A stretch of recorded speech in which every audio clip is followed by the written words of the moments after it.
back to another tutorial by BlueSteam. I'm Brett and I'm going to teach you today how to access your client area in order to see your billing information. The first thing we need to do is access the website.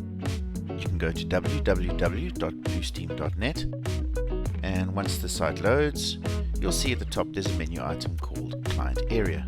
Once you click that, you'll be presented by the login page, and at this point you will need to remember your registered email account that you used when signing up with BlueSteam. For the purposes of this tutorial, we'll be using a test account. Let's just go into that now. If you do not know your password, you'll need to click the Forgot Password button in order to kick off the reset password process.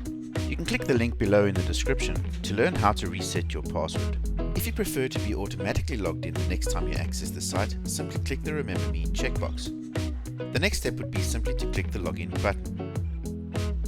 And there you have it. Thank you for watching, and if you enjoyed this tutorial, please remember to subscribe to the channel and hit that bell button to be notified of future tutorials.